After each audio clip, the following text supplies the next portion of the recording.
Eto na mga boss, Los Angeles Lakers kontra nga dito sa Indiana Pacers. 10 game na lang ang natitira mga boss dito nga sa NBA regular season. Malalaman na natin ang mga teams na makakapasok sa NBA playoffs. Ipin na rin natin ang mga injured players para sa Pacers at sa Lakers.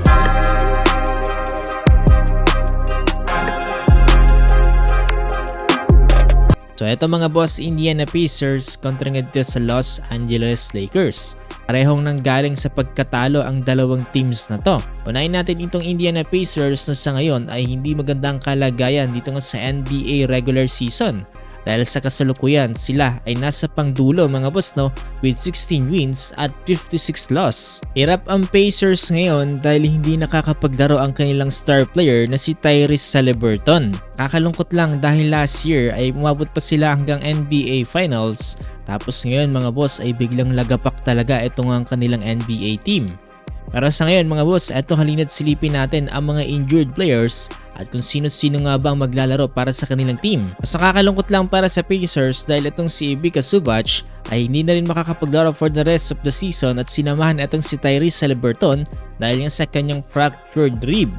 Tapos itong si Johnny Furphy mga boss ay ganun din dahil na-diagnose naman ito sa kanyang right ACL. Out na rin for the rest of the season. Ito naman ang mga players na kung saan nasa coach decision na kung paglalaroin sila kontra nga dito sa Los Angeles Lakers. Ito ngayon walang iba kundi itong si Obi Toppin na kung saan merong right foot injury. Tapos ito din si Andrew Nembhard na kung saan merong right calf contusion. Tapos itong si Ernest Smith na meron ding right ankle injury. At itong si Pascal Siakam na meron namang right knee sprain. So medyo alanganin talaga itong Pacers ito nga sa magiging katapat nila na Los Angeles Lakers. Dahil itong Los Angeles Lakers mga boss ay halos lahat ng mga players ay makakapaglaro. Pero nitong nakaraang game ng Los Angeles Lakers na kung saan tinalo sila ng Detroit Pistons ay hindi nga pinaglaro ni Coach JJ Redick etong si Marcus Smart dahil nga sa kanyang right ankle soreness. Tapos kay Coach JJ Redick na rin kung paglalaroin niya etong si Adi Otero na merong left knee soreness. Questionable naman etong si Rui Hachimura na merong calf injury.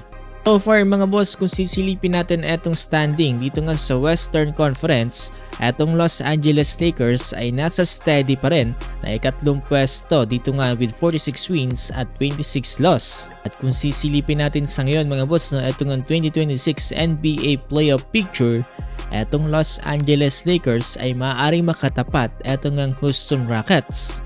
Itong Golden State Warriors mga boss ay maglalaro sa play-in kontra naman dito sa Portland Trail Blazers. Pero meron pang 10 games na natitira mga boss kaya napakalaki pa ang pwede mangyari dito nga sa NBA regular season. Makaka-apekto dito nga para sa NBA playoffs. Ayun mga boss, kanino ka dito Los Angeles Lakers or Indiana Pacers? Kasi pa na may basketball updates ganito ay huwag kakalimutang i-follow itong ating page.